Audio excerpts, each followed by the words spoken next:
No niin, eli tervetuloa Pietasaareen Penvikin tielle SMK Designin tehtaalle. Tässä ollaan nyt ulkopuolella.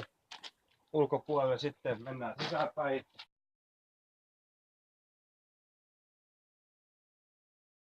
Eli mun nimi on Mika Wacker, on SMK Designin perustaja. Nyt haluaisin vähän kertoa, mitä me tehdään. Eli tässä on 3 mm akryylistä leikattu Mirkan logo. Tosi kevyt, helppo ottaa mukaan sekä messuille että konttoriin.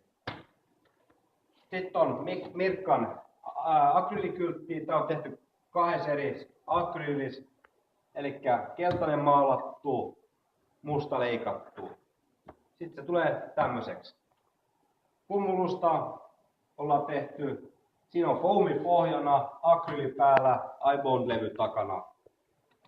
Sitten on Koffin kiekkoa, tehtiin 400 kappaletta.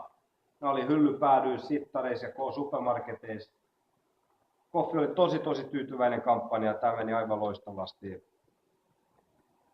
Ja näitä tuotteita on tosi helppo tilata osoitteesta www.kohokirjaimet.fi tai smkdesign.fi. Sieltä löytyy mun tiedot, muuta kuin soittaa, niin yhdessä tehdään hyvää.